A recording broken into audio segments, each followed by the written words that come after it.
If we're moving into this new space where data is the oil, how do you move that value across chain from network to network? You said something also very interesting, that AI was a sword and the ZK was the shield. Let's say AI takes your command and does something else completely random. What protects you from that interchange from happening? Who do I sue? You can't sue AI. I know that over the last couple of months, sentiment has really dropped. But if you look at the fundamentals, it's an accepted asset in all sorts of portfolios. You've got the biggest hedge fund in the world. You've got the most important politician in the world interested in it. This is just putting attention on the asset. And I believe that the last couple of months was mainly about leverage flush out, reach the bottom, goes back up, and in the end, who knows? But that's what I think is going to happen. Let's get some bold predictions of what the crypto market looks like in 2026. Usable. Bullish. Booming. Huge. Consumer. Middling. Down. Trenchier. Transformative. Opportunity. The crypto market is hot. What's going on, family and friends? You asked for more content from Stellar House Miami? Here you go. In this video, we catch up with leaders at the helm of Stellar, speakers from the exclusive Web3 event, and passionate crypto enthusiasts alike. Make sure you watch my previous video where we explore the tokenization of real-world assets and my interview with Stellar CMO Jason Kirsch. Thanks for tuning in. Love you mucho. What's going on, family and friends? We are here at the after party of Stellar House Miami. I've got John Canneto, the Senior Product Manager at Stellar Development Foundation. How'd I do there, John? You did great. That was fantastic. Awesome. Flawless delivery. Wasn't that? That Felt good. It felt really good. It felt almost as good as your panel today, where you guys you knocked it out of the park. Thank you. You got deep in the weeds on technicals for Stellar. You had Masari on stage. You had Dune Analytics. Yep. What were your thoughts or takeaways from your panel? Yeah, so I thought the panel went really well. I thought my panelists gave some great responses. We were talking about, obviously, how to cut through all the noise with Web3 and really look for indications of true growth, true economic value for these chains, not just ours. I mean, we're a foundation that is obviously partial to the Stellar network, but we want Web3 to succeed in general. We believe it's the way forward. We believe it's time for a change in the financial rails, right? So that's kind of where we're at. And you're doing that with the likes of US Bank, the 5th largest bank in the US, also, or largest custodian, one of them, next to BNY Mellon and the likes, which I believe are you partnered with BNY? Oh, we definitely have conversations with them. Yeah, but there's something that I would actually like to ask you about is, John, is the operations. Why did you guys choose to label the activities on the chain as operations? And does that include also transactions? For those that aren't well versed in the Stellar ecosystem, because you guys have processed 15 billion to date, so with 8 million wallets globally. What do those numbers mean to you? Well, for us, an operation is effectively nested within a transaction, and it's just a subset of what you can do in a transaction.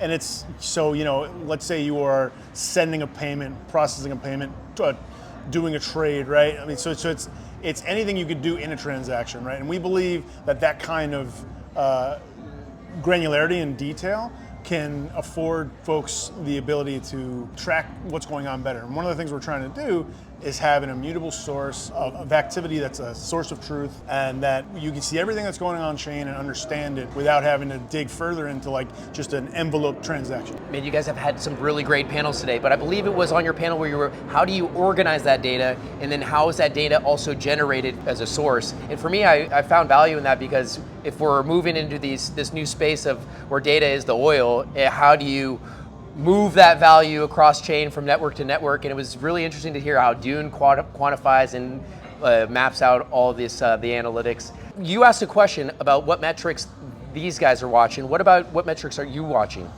Well, that's a good question. Land has always been one of the most dependable ways to build and protect wealth. And now Liquid Acre is bringing that timeliness stability into the modern digital era. Liquid Acre's mission is simple: make real estate investment accessible, opening opportunities that were once out of reach for most people. Liquid Acre introduces non-fungible acres, NFAs, digital representations of surveyed land recorded fully on chain. Each NFA is tied to real property and allows multiple participants to hold fractional exposure to the same asset. And this is not land that sits sit still. NFAs can include developed acreage with infrastructure such as waste-to-energy systems, solar, water improvements, and other enhancements that can increase the land's functional and economic value. Beyond that, Liquid Acre is building the world's first global crypto-to-land brokerage, creating a seamless path between fiat, crypto, and land, all through one unified platform. Their upcoming Liquid Acre marketplace will feature transparent asset views, dashboards, and performance tools, giving investors clarity and control over their land-linked digital positions. And as a major milestone, Liquid Acre is preparing for the Liquid Manzana TGE on January 30th, 2026, taking place in San Salvador, El Salvador, reinforcing its commitment to operating within forward-thinking and compliant regulatory frameworks. Finally, at the heart of it all, Liquid Acre is making a real-world difference, bringing improvements to various regions by enabling individuals to gain access to essential resources and a path to financial prosperity. This way, they're not just building another digital future, but creating a positive impact in the communities they serve and touch. If you believe in tokenization, real-world assets, and expanding access to wealth-building opportunities, then Liquid Acre is building exactly where we all want the world to head to. So stay up to date on Liquid Acre's marketplace launch, upcoming announcements, and industry developments. Scan the QR code on the screen or click the link in the comments and descriptions below. Thanks for tuning in. Love you mucho. Liquid Acre. I mean, we're a foundation. We are here to kind of be a cheerleader, a supporter of the network, right?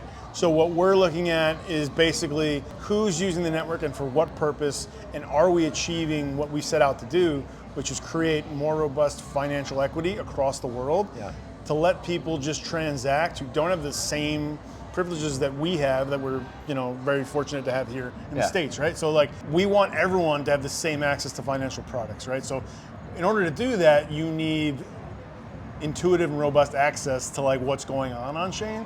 So my passion is to make sure that folks can come on and use Stellar, build on Stellar, and basically read what's going on Stellar without having to do all this work to cut through the noise. For those in the audience who want to learn more about what you're doing at the helm of Stellar Development Foundation, what's a good resource or channel for them to participate, engage, follow? Great question. So I mean, we obviously have our corporate website where we talk about our mission. We talk about or highlight some of the key projects that we're working on or working with, right? You can join our Discord server, which is fantastic if you're a developer. This gives you all sorts of contact to everyone else building in the ecosystem.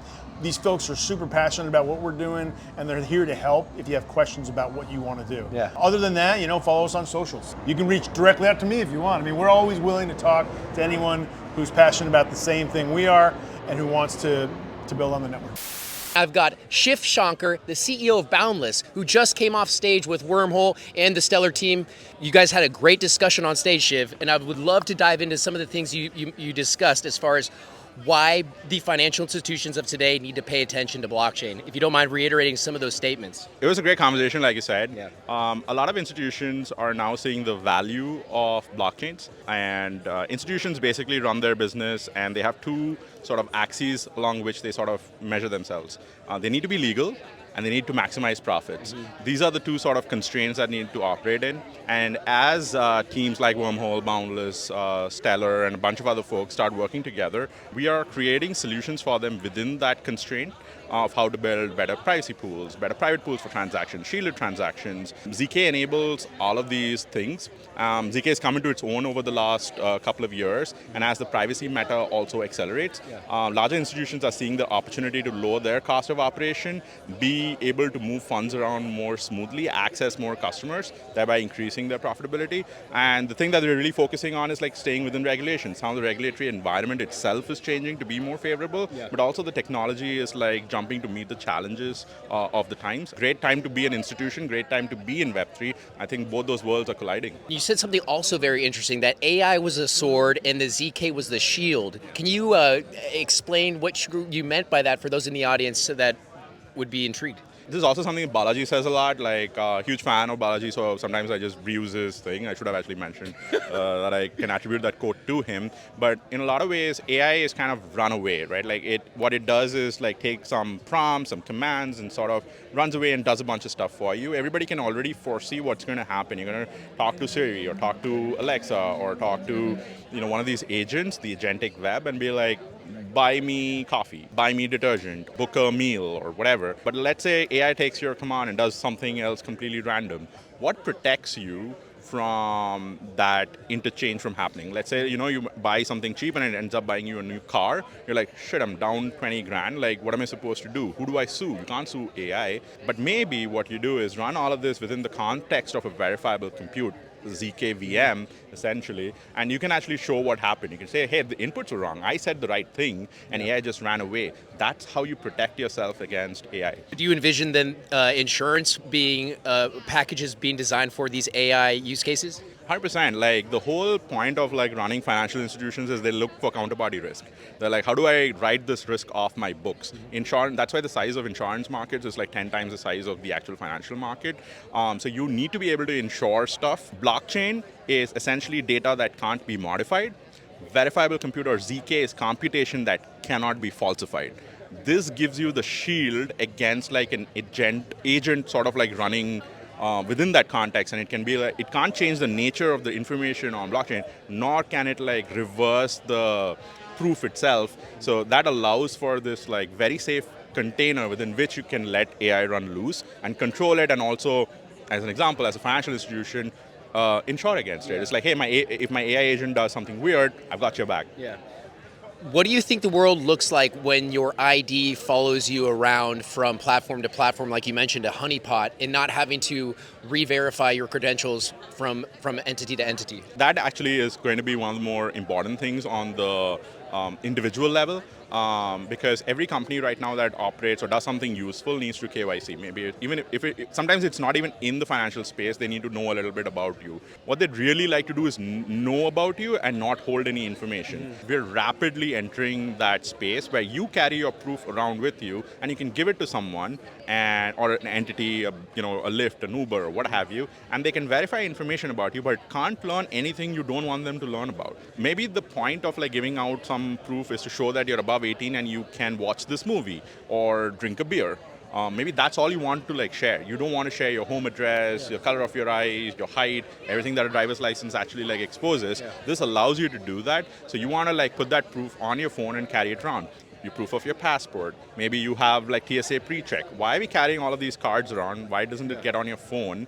The more important thing is like when it's on your phone, why are we giving it away to Apple or Google? It's your data. How do you like keep it to yourself? ZK is the ultimate solution for making that happen, and we're rapidly progressing towards that. Another thing to actually think about is every time a new company has to like access your information, do your KYC, they're spending money. The more they spend money, the cost of whatever it is that you're buying, it's factored in. It's a more expensive service. So you want to lower cost of operations for business. That allows more firms to be profitable. It makes the economy and the size of the pie much bigger. Well said. Shiv, for those in the audience who want to learn more about what you're up to at Boundless, can you share what Boundless is and how they can follow you and what you're driving at the helm of Boundless? Boundless was created by the team behind RISC-0. RISC-0, of course, is the world's first ZKVM. We invented this whole category of ZK products that allow you to bring general purpose computation and how you express general programs into ZK. What Boundless actually allows you to do is run all of these proofs from wherever you are on chain and access like a near unlimited supply of computation, which you need. Similar to AI, ZK also needs specialized hardware, namely GPUs, to run these proofs very effectively and cheaply. Boundless helps you access that wherever you are, whatever chain you are, and whatever you're building. So every chain, every app, every builder now has access to ZK in a cheap and secure manner. That's really what we need as the final frontier for actually giving everybody access to this infrastructure. Love it. Shiv, thank you for sharing your time with me, and I hope you have a great time at Stellar House Miami, sir. Thank you. Ladies and gentlemen, we're here at the Stellar House Miami around Art Basel, and I've got Pedro Gamarra to my left here, a passionate XLM enthusiast and investor. Pedro, what is it about Stellar and the XLM blockchain that's got you excited and here at the Stellar House Miami? Well, first of all, I want to thank Stellar for having this event. I heard good things about the event in New York from my brother. We're huge in the Stellar market right now. I have a good investment in Stellar. I believe in Stellar. I believe in the payments, and I believe that Stellar's going to have a great 2026. What was it about Stellar that caught your eye, or this crypto space? I think as far as the payment sector, we everybody's talking about Ripple and XRP. I think XLM is right there with XRP, Yeah.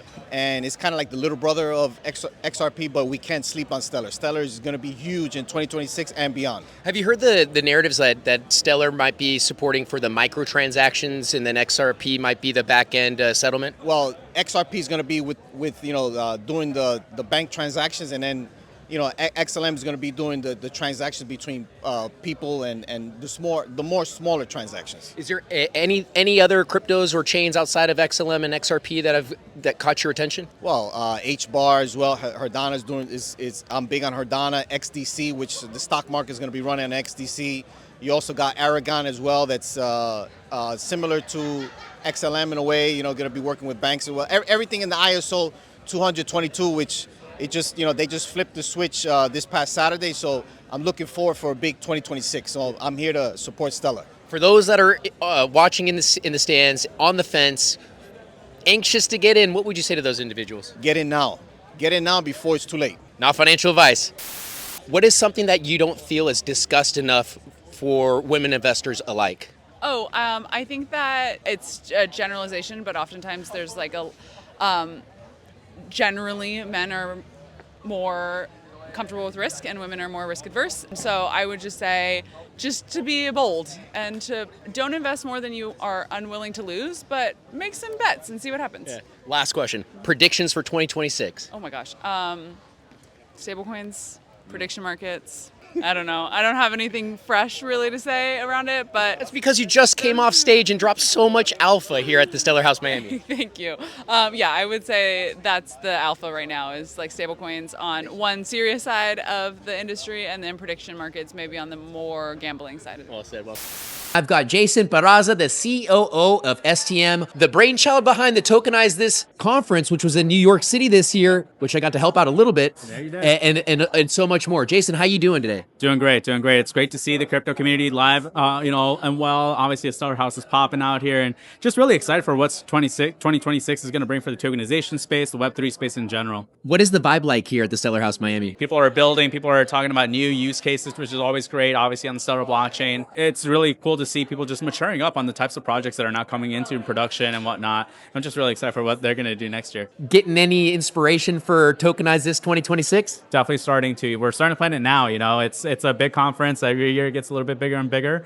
And the idea really is to focus a little bit more on the institutional use cases of tokenization of blockchain, just on some ideas here and others that are going on just in the space in the latter half of this year, already inspiring what the agenda is going to look like, how it's going to differentiate from last year's agenda, and the different topics that are becoming more and more relevant for people in the space now. So you're going to start injecting more AI in the conversation and stablecoins? The stablecoins for sure. AI, we'll see. We'll see how much it applies to tokenization right out the gate, right? As soon as tokenization comes around. But a lot more on the institutional side to payments, as mentioned with stables, and I think also consolidation is going to be a big thing too that we're seeing with a lot of M&A activity, heavy investments. So starting to see what these bigger companies that are doing the acquiring, what they're going to do with those companies and how they're going to reshape them and integrate them to the existing services. We're here at the after party at the Stellar House Miami. It is a world-class VIP experience, a wonderful way to conclude just a thought-provoking, conversational, 4 speaking panels.